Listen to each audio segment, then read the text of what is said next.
Good morning, all. ഇന്ന് നമ്മൾ എടുക്കാൻ പോകുന്നത് സ്പെഷ്യൽ എഡ്യൂക്കേഷന്റെ സെക്കൻഡ് ചാപ്റ്റർ ആണ് ഫിസിക്കൽ ഡിസബിലിറ്റി. എന്താണ് ഫിസിക്കൽ ഡിസബിലിറ്റി എന്ന് നമുക്ക് നോക്കാം. Physical disability refers to a condition that limits a person's physical functioning. ഒരു പേഴ്സണ് അല്ലെങ്കിൽ ഒരു വ്യക്തിക്ക് അവരുടെ ഫിസിക്കൽ കണ്ടീഷനിൽ വരുന്ന ഡിഫിക്കൽട്ടീസ് ആണ്. ഫിസിക്കലി നമുക്ക് ഫങ്ഷൻ ചെയ്യുന്നതിന് ബുദ്ധിമുട്ടുണ്ടാകുന്ന ഒരവസ്ഥയാണ്, അല്ലെങ്കിൽ നമുക്ക് എന്തെങ്കിലും ചെയ്യുന്നതിന് ഒരു ലിമിറ്റേഷൻ വരുന്നത്. Okay, it affects movement, mobility, coordination or physical capacity. നിങ്ങൾക്ക് മനസ്സിലാക്കാൻ നമുക്ക് മൂവ്മെന്റ് ചലിക്കുന്നതിനും എന്തെങ്കിലും കാര്യങ്ങൾ കോർഡിനേറ്റ് ചെയ്ത് ചെയ്യുന്നതിന് ഒന്നും നമുക്ക് നമ്മുടെ ഫിസിക്കലി വരുന്ന ലിമിറ്റേഷൻ കൊണ്ട് നമുക്ക് സാധിക്കാതെ വരുന്നു. May be present at birth or acquired later in life. ചിലപ്പോൾ നമുക്ക് ബർത്തിൽ ഉണ്ടായതായിരിക്കാം, അതല്ലെങ്കിൽ അതിനുശേഷം ജന്മന, അല്ലെങ്കിൽ അതിനുശേഷം നമ്മൾ ജനിച്ചു കഴിഞ്ഞതിന് ശേഷം നമുക്ക് കിട്ടുന്നതായിരിക്കാം. Can be temporary or permanent. ചിലപ്പോൾ അത് ടെമ്പററി ആയിരിക്കാം, അല്ലെങ്കിൽ ചിലത് പെർമനന്റ് ആയിട്ടുള്ളതായിരിക്കാം. Interferes with daily activities and learning without support. ഇതിന്റെ ഫലമായിട്ട് നമുക്ക് പഠിക്കുന്നതിന് അല്ലെങ്കിൽ കാര്യങ്ങൾ ഇതിലും ചെയ്യുന്നതിന് മറ്റൊരാളുടെ സഹായം വേണ്ടിവരുന്നു. Meaning of physical psychology.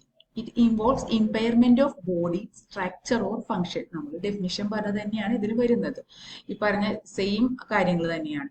Limits motor skills such as walking, sitting or hand movement. നമുക്ക് മോട്ടോർ സ്കിൽസിൽ വരുന്ന ബുദ്ധിമുട്ടുകൾ കൊണ്ടിട്ട് നടക്കുന്നതിന്, ഇരിക്കുന്നതിനോ, കൈ ചലിപ്പിക്കുന്നതിനൊന്നും പറ്റാതെ വരുന്നു. May require assistive devices for mobility. നമുക്ക് ഒരു ചലിക്കുന്നതിന്, നമുക്ക് ഇതിൽ കാര്യങ്ങൾ ചെയ്യുന്നതിന് എന്തെങ്കിലും നമുക്കൊരു അസിസ്റ്റന്റ് അല്ലെങ്കിൽ എന്തെങ്കിലും അതങ്ങനെയുള്ള എന്തെങ്കിലും ഒരു ഹെൽപ്പിംഗ് ടെക്നിക്സ് നമുക്ക് ഉപയോഗിക്കേണ്ടി വരുന്നു. Does not always affect intelligence. അതെപ്പോഴും നമ്മുടെ ഇന്റലിജൻസിനെ ഒന്നും ബാധിക്കുന്നതായിരിക്കില്ല. Need special support in education. അവർക്കും ഒരു സ്പെഷ്യൽ സപ്പോർട്ട് വേണ്ടി വരും പഠിക്കുന്നതിന്. ഏതൊക്കെ ടൈപ്പാണ് ഫിസിക്കൽ ഡിസബിലിറ്റി ഉള്ളത് നമുക്ക് നോക്കാം. Orthopaedic disability. എന്താണ് ഓർത്തോപേഡിക് ഡിസബിലിറ്റി? അസ്ഥിസന്ധി വൈകല്യം. അസ്ഥികൾക്കും സന്ധികൾക്കും ഉണ്ടാകുന്ന വൈകല്യത്തെയാണ് ഓർത്തോപേഡിക് ഡിസബിലിറ്റി എന്ന് നമ്മൾ പറയുന്നത്. അതിൽ വരുന്നത് ഏതൊക്കെയാന്ന് നോക്കാം. ന്യൂറോളജിക്കൽ ഡിസബിലിറ്റി, നാഡീവ്യവസ്ഥ വൈകല്യം. മസ്കുലർ ഡിസോർഡേഴ്സ്, പേശി സംബന്ധമായ രോഗങ്ങൾ.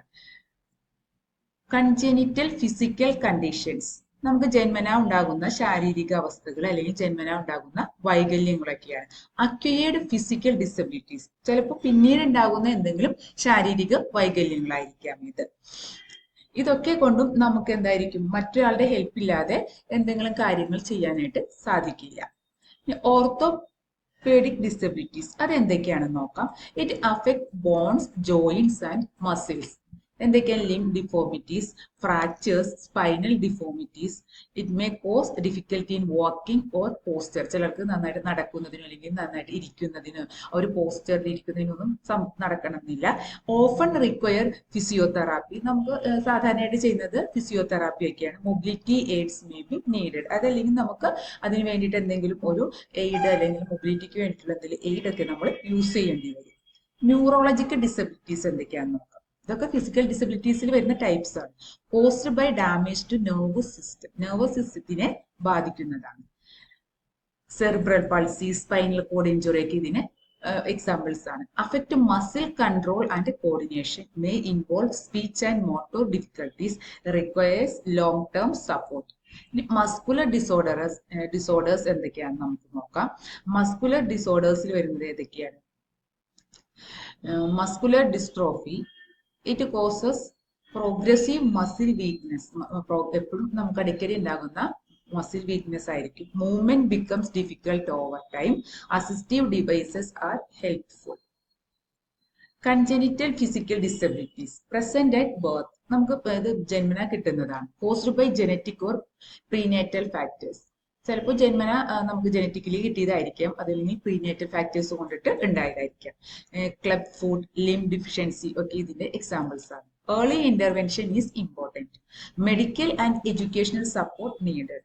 ഇനി നമ്മൾ ലാസ്റ്റ് പറഞ്ഞ അക്വയേർഡ് ഫിസിക്കൽ ഡിസബിലിറ്റീസ് ഏതൊക്കെയാണെന്ന് നോക്കാം.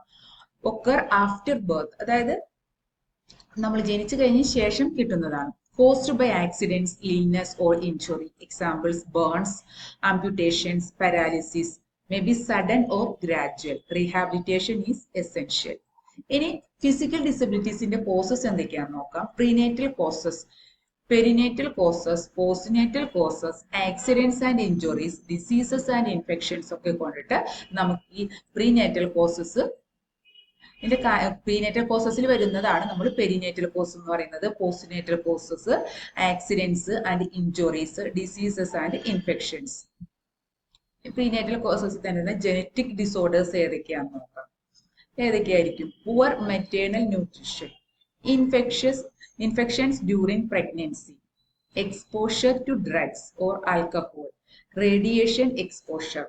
ജനറ്റിക് ഡിസോർഡറിൽ, അതായത് നമ്മൾ ജനിക്കുന്നതിന് മുമ്പ് വരുന്ന കാര്യങ്ങളിൽ എങ്ങനെയൊക്കെയാണ് നമുക്ക് ഫിസിക്കൽ ഡിസബിലിറ്റി വരുന്നതെന്ന്. അതായത് നമ്മൾ ചിലപ്പോൾ ഗർഭാവസ്ഥയിൽ ഇരിക്കുന്ന സമയത്ത് poor maternal nutrition, infections during പ്രഗ്നൻസിയുടെ സമയത്ത് എന്തെങ്കിലും ഇൻഫെക്ഷൻസ് ഉണ്ടെങ്കിൽ, ഡ്രഗോ ആൽക്കഹോളോ ഒക്കെ യൂസ് ചെയ്യുന്നത് കൊണ്ടിട്ട് വരാം, റേഡിയേഷന്റെ എക്സ്പോഷർ കൊണ്ടിട്ടും വരാം. ഇനി പെരിനേറ്റൽ കോസസ്, ബർത്തിൽ ഉണ്ടാകുന്ന ഇഞ്ചുറീസ് എന്തൊക്കെയാണെന്ന് നോക്കാം. പ്രിമച്വർ ബർത്ത്, നമുക്കറിയാം ആ ഒരു സമയത്തിന് മുമ്പ് പ്രസവിക്കുന്നത്. Lack of oxygen at birth, ബർത്തിൽ ഓക്സിജൻ സപ്ലൈ കിട്ടാത്തത് കൊണ്ടിട്ട് വരുന്നത്. Complicated or prolonged labour, complicated ആയിട്ടുള്ള അല്ലെങ്കിൽ പ്രൊലോങ്ഡ് ആയിട്ടുള്ള ഡെലിവറിയിൽ നിന്ന് വരുന്ന ഡിഫിക്കൽട്ടീസ് ആണ് അത്. Low birth wait.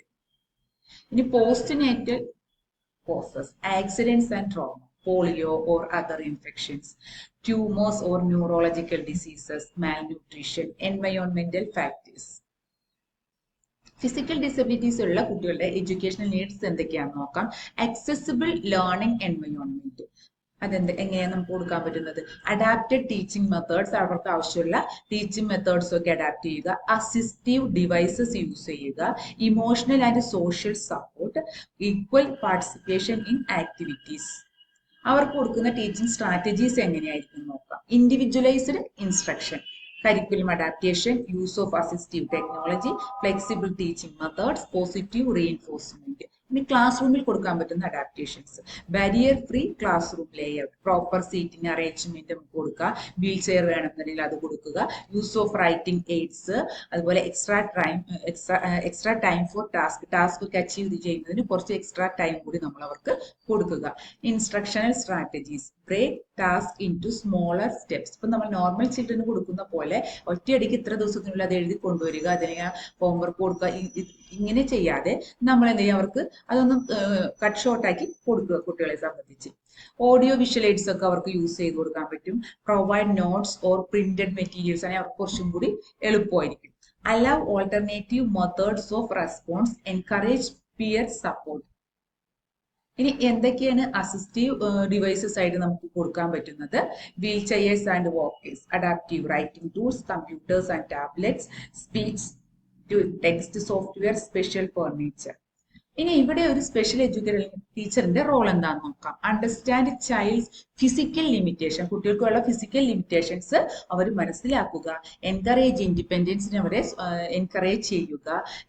തെറാപ്പിസ്റ്റൊക്കെ ആയിട്ടുള്ള ഒരു കോർഡിനേഷൻ ഉണ്ടാക്കിയെടുക്കുക. Maintain positive classroom climate, support emotional wellbeing. സ്കൂളിന്റെ റോൾ എന്താണെന്ന് നോക്കാം. Provide accessible infrastructure, ensure inclusive education, arrange support services, train teachers, collaborate with parents. Importance of inclusive education, inclusive education കൊടുക്കുന്നുണ്ട് അല്ലെങ്കിൽ അതിന്റെ ഒരു പ്രാധാന്യം എന്താണെന്നുള്ളതാണ്. Promotes equality, build self confidence ഉണ്ടാകുന്നു. Encourage social interaction, reduces discrimination, supports overall development. Physical disability ഇപ്പൊ നമ്മൾ ഈ പറഞ്ഞതെല്ലാം ഒന്ന് കൺക്ലൂഡ് ചെയ്യാണ്. Physical disability affects mobility, not intelligence. അതായത് നമ്മുടെ നടക്കുന്നതിനും ഇരിക്കുന്നതിനും ഒക്കെ വരുന്ന ബുദ്ധിമുട്ടുകൾ മാത്രമാണ് ഈ ഫിസിക്കൽ ഡിസബിലിറ്റിയിൽ വരുന്നത്, അല്ലാതെ അവരുടെ ഇന്റലിജൻസിന് അല്ല ഇത് ബാധിക്കുന്നത്. Early identification and support are essential. Proper teaching strategies improve learning. Inclusive education benefits all children. Every child deserves equal opportunity. നമ്മൾ പറഞ്ഞത് എന്തായിരുന്നു? ഫിസിക്കൽ ഡിസബിലിറ്റി എന്ന് പറയുന്നത് അവർക്ക് ഒരിക്കലും ഇന്റലിജന്റിനെ ബാധിക്കുന്നില്ല, അവരുടെ കോഗ്നിറ്റീവ് എബിലിറ്റിയെ ബാധിക്കുന്നതല്ല. അവർ ഫിസിക്കലിയാണ് അവർക്ക് അതുകൊണ്ട് പ്രോബ്ലംസ് ഉണ്ടാകുന്നത്. നേരത്തെ ഉള്ള ഐഡന്റിഫിക്കേഷൻ തന്നെയാണ് എല്ലാത്തിലും ഇമ്പോർട്ടൻ്റ് ആയിട്ട് വരുന്നത്. അവർക്ക് കൊടുക്കാൻ പറ്റുന്ന രീതിയിലുള്ള ടീച്ചിങ് സ്ട്രാറ്റജീസിലൂടെയും അതുപോലെ തന്നെ നമ്മളിപ്പോൾ ഇൻക്ലൂസീവ് എഡ്യൂക്കേഷനിലൂടെയൊക്കെ എല്ലാ കുട്ടികൾക്കും ഒരേപോലുള്ള എഡ്യൂക്കേഷൻ നമുക്ക് കൊടുക്കാനായിട്ട് സാധിക്കുന്ന. ഓക്കെ, ഇതൊക്കെയാണ് നമ്മൾ ഫിസിക്കൽ ഡിസബിലിറ്റി എന്ന ചാപ്റ്ററിൽ നിന്ന് നമ്മൾ കവർ ചെയ്തത്. Okay, thank you. That's all for today. ആർക്കെങ്കിലും എന്തെങ്കിലും ഡൗട്ട്സ് ഒക്കെ ഉണ്ടെങ്കിൽ നിങ്ങൾക്ക് മെസ്സേജ് ഇടാം. നിങ്ങൾക്കുള്ള അസൈൻമെന്റ്സ് നമ്മൾ ഗ്രൂപ്പിൽ ഇടുന്നതാണ്. Okay, thank you. Have A nice day.